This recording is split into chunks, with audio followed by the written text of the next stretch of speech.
আবার এসে গেছি। আমার চ্যানেলের নাম ব্ল্যাক মাফিয়া শুভঙ্কর দীক্ষিত। আজকের টপিক আছে, আমি যে টপিক বলতে যেটা নিয়ে আলোচনা করব, অ্যাকচুয়ালি নেশা ব্যাপারটা কি, নেশা আমরা কেন করি, আর এখান থেকে বেরিয়ে আসার পদ্ধতি। নেশা হচ্ছে এমন একটা জিনিস, প্রথমেই বলি, নেশা হচ্ছে অনেকে মনে করে বিড়ি খাচ্ছি মানে নেশা, গুটখা খাচ্ছি মানে নেশা, সিগারেট খাচ্ছি মানে নেশা, কফি খাচ্ছি, চা খাচ্ছি মানে নেশা। ঠিক আছে, ব্যাপারটা এরকম নয়। ব্যাপারটা এরকম, নেশাকে যেটা বলা হয় যে mood alternative substance, mood alter করে, যে মন পরিবর্তন করতে সাহায্য করে। ধরুন কেউ বললো আমার গার্লফ্রেন্ড চলে গেছে, তাই আমার খুব কষ্ট, আমি নেশা করার পর একটু ফ্রি ফিল করি, একটু নিজেকে ওই কষ্টটা থেকে বের করে আনতে পারি। ঠিক আছে, তবে ওটা নেশা হতে পারে।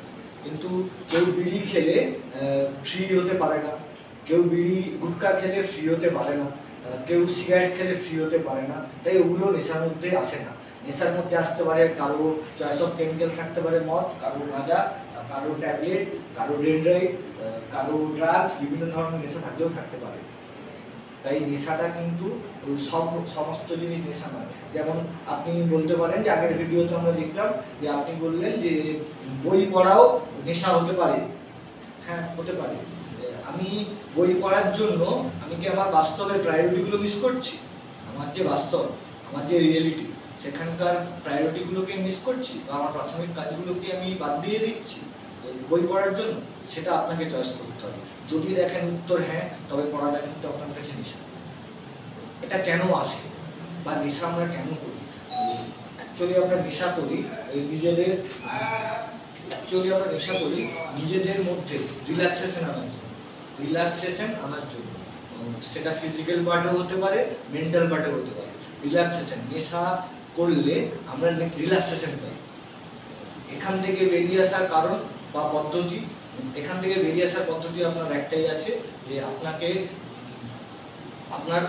ধরুন আপনার মধ্যে কষ্ট আছে, সেই কষ্টটা থেকে আপনি নেশার দ্রব্যগুলো ব্যবহার করতেন, দিয়ে বেরিয়ে আসার চেষ্টা করতেন।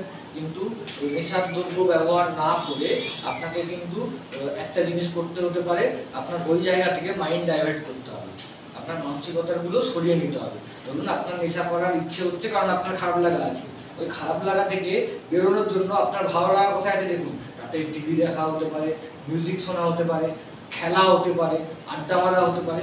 সেই পদ্ধতিগুলো অ্যাপ্লাই করুন, অবশ্যই আপনি নেশা থেকে করতে পারবেন। আর গাইজ, আর কিছু বলছি না, বাকি পরের ভিডিওতে বলবো। যদি আমার ভিডিওটা ভালো লেগে থাকে, আমার চ্যানেলটা সাবস্ক্রাইব করুন, আর বেশি পরিমাণে লাইক, কমেন্ট, শেয়ার করুন। ঠিক আছে।